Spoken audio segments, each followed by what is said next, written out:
एक बाजूला मराठी अस्मितेची ढाल तर दुसऱ्या बाजूला संपाची तलवार. महाराष्ट्राच्या राजकारणात सध्या मराठी विरुद्ध हिंदी असा नवा अंक सुरू झालाय. परिवहन मंत्री प्रताप सरनाईक यांच्या एका निर्णयाने संपूर्ण राज्याचं राजकीय तापमान चांगलंच वाढवलंय. आता महाराष्ट्रात राहायचं असेल तर मराठी आलीच पाहिजे हा मुद्दा पुन्हा एकदा एरणीवर आलाय.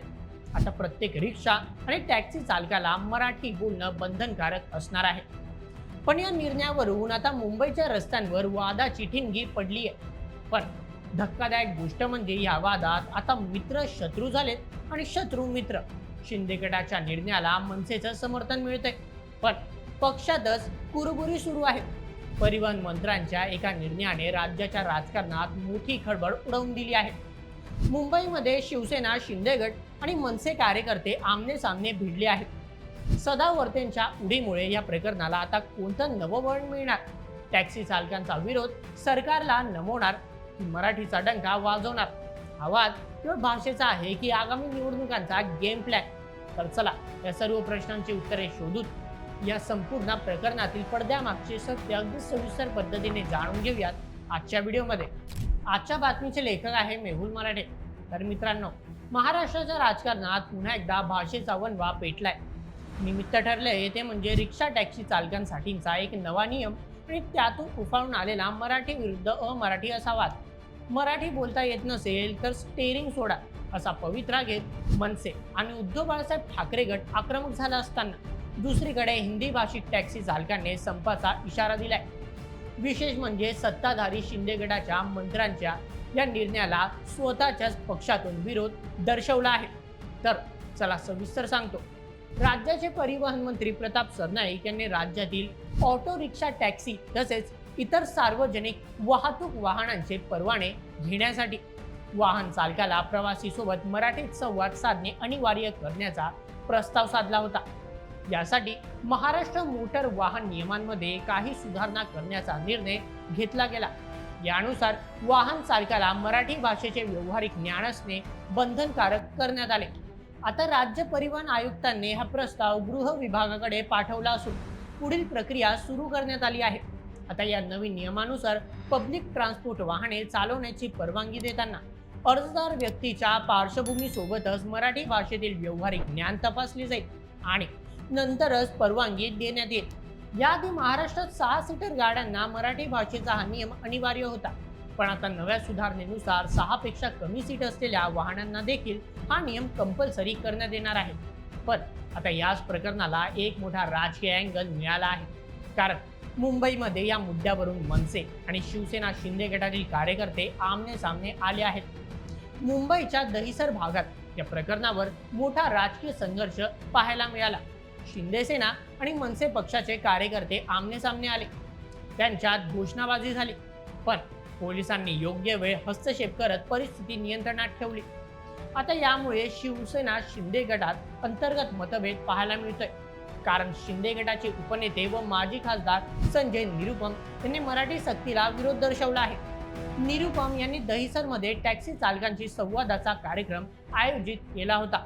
यावेळी ते म्हणाले की मराठी भाषेला विरोध नाही, पण सक्ती बरोबर नाही अशा शब्दात त्यांनी आपली भूमिका मांडली. पण या वक्तव्यावर मनसे कार्यकर्त्यांनी तीव्र आक्षेप घेतला. दोन्ही बाजूचे कार्यकर्ते आमने सामने आले आणि घोषणाबाजी करायला सुरुवात केली. परिस्थिती एवढ्या मोठ्या प्रमाणात चिघळली की मनसे कार्यकर्त्यांकडून संजय निरुपम यांच्या गाडीच्या टायरमधील हवा काढण्यात आली. मराठी सक्तीच्या मुद्द्यावरून निरुपम असे देखील म्हणाले की मराठी भाषेची सक्ती केल्यामुळे ऑटो टॅक्सी चालकांच्या मूलभूत हक्कांवर गदा येईल. त्यामुळे ही विनंती करतो की परिवहन मंत्री प्रताप सरनाईक आणि शिवसेना, शिंदे गटाने या निर्णयावर फेरविचार करावा. तर दुसरीकडे मात्र शिंदे गटाच्या प्रवक्त्या शीतल म्हात्रे आणि परिवहन मंत्र्यांच्या निर्णयाला पूर्णपणे पाठिंबा दर्शवला आहे. शीतल म्हात्रे म्हणाल्या की प्रत्येक राज्यात त्या राज्यातील भाषेचा सन्मान झाला पाहिजे. त्यामुळे महाराष्ट्रात मराठी सक्ती अगदी योग्य आहे असे मत त्यांच्याकडून व्यक्त केले. त्यामुळे शिवसेना, शिंदे गटात या निर्णयावर एकमत नसल्याचे सिद्ध झाले आहे. दहिसरमध्ये झालेल्या प्रकरणात शिंदे सेना आणि मनसेमधील स्थानिक नेत्यांमधील अंतर्गत मतभेदाचा देखील किनारा आहे असे सांगण्यात येत आहे. या संपूर्ण प्रकरणावर मनसे पक्षाने अत्यंत आक्रमक भूमिका घेतली आहे. मनसे नेते संदीप देशपांडे यांनी अमराठी टॅक्सी चालकांना थेट इशारा दिलाय. ते म्हणाले की महाराष्ट्रात अन्य राज्यातून येणाऱ्या लोकांना मराठी भाषा येणं गरजेचं असून त्यांनी येताना मराठी शिकूनच यावे. या राज्यात काम करून पैसे कमवतात, इकडे पोट भरतात, मग मराठी भाषा काय येत नाही? केवळ 10-12 शब्द नाही तर अमराठी रिक्षा टॅक्सी चालकांना पूर्ण मराठी भाषा बोलता यावी, असा स्पष्ट इशारा मनसे नेते संदीप देशपांडे यांनी दिला. त्यासोबतच स्थानिक भाषा येत नसताना देखील या वाहन चालकांना लायसन्स देणाऱ्या अधिकाऱ्यांवर कारवाई केली पाहिजे, अशी मागणी देखील त्यांच्याकडून करण्यात आली आहे. दरम्यान परिवहन मंत्री प्रताप सरनाईक हे आपल्या निर्णयावर ठाम असून त्यांनी देखील या प्रकरणावर अमराठी रिक्षा आणि टॅक्सी चालकांना थेट इशारा दिलाय. प्रताप सरनाईक म्हणाले की राज्यातील रिक्षा टॅक्सीसह सर्व प्रवासी वाहन चालकांना मराठी भाषा शिकावीच लागेल. मी मराठी शिकणार नाही अशी दादागिरी त्यांनी केली तर ती सहन केली जाणार नाही. त्या वाहन चालकाचा परवाना रद्द केला जाईल, असा खणखणीत इशारा परिवहन मंत्र्यांकडून देण्यात आला आहे. सरनाईक यांच्या या निर्णयाचे राजकीय पडसाद उमटले असून रिक्षा टॅक्सी चालकांमध्ये अस्वस्थता आहे. रिक्षा टॅक्सी संघटनेचे अध्यक्ष शशांक राव व अन्य काही संघटनांनी सरनाईक यांच्या निर्णयाला विरोध दर्शवला आहे. आता हे सर्व अमराठी वाहन चालकांना मराठी भाषा शिकण्यासाठी वेळ दिला जाणार आहे. एकीकडे परिवहन मंत्री प्रताप सरनाईक यांच्या निर्णयावर शिंदे गटात एकमत नसताना भाजपने देखील सारखीच भूमिका मांडली आहे. मुंबई भाजपचे अध्यक्ष अमित साटम म्हणाले की रिक्षा आणि टॅक्सी चालकांवर एकदम सक्ती लादू नये, मराठी शिकण्यासाठी टॅक्सी चालकांना वेळ दिला पाहिजे, अशी भूमिका भाजपकडून घेण्यात आली आहे. मराठी येत नसल्यास परवाना रद्द करण्याच्या निर्णयाला विरोध होत असताना काही संस्था आणि परिवहन विभागाने या रिक्षा आणि टॅक्सी चालकांना मराठी शिकण्यासाठी पुढाकार घेतलाय. त्यामुळे मराठी शिकवण्यासाठी काही काळ वेळ दिला जाऊ शकतो, अशी सध्या चर्चा आहे.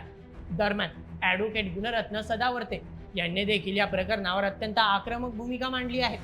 सदावर्ते यांचे असे म्हणणे आहे की सरकारकडून घेण्यात आलेला निर्णय हा केवळ राजकीय स्टंट आहे. जेव्हा सरकार अपयशी ठरते तेव्हा प्रादेशिक अस्मितेचे किंवा भाषेचे मुद्दे समोर आणले जातात. रिक्षा टॅक्सी चालक हे कष्टकरी वर्ग असून त्यांना भाषेच्या वादात अडकवून त्रास दिला जाऊ नये, असे स्पष्ट मत त्यांनी मांडले आहे. जर अशा प्रकारची कोणतीही सक्ती आणि कारवाई केली गेली तर या प्रकरणाविरोधात उच्च न्यायालयात दाद मागू, असे स्पष्ट संकेत देखील त्यांच्याकडून देण्यात आले आहे. त्याचप्रमाणे या निर्णयानंतर अमराठी रिक्षा आणि टॅक्सी चालक संपावर जाण्याच्या तयारीत आहेत.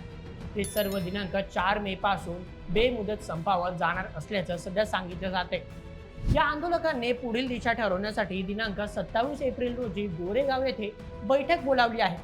राज ठाकरे यांचे सुपुत्र अमित ठाकरे यांनी देखील अमराठी रिक्षा चालकांना थेट इशारा दिलाय. ते म्हणाले की ज्यांना मराठी बोलायचं नाही त्यांनी आपल्या गावी परत जावं. यांच्यात मुंबई बंद करण्याची ताकद नाही. मराठी रिक्षा चालक मुंबई सुरळीत ठेवतील, असे त्यांच्याकडून सांगण्यात आले.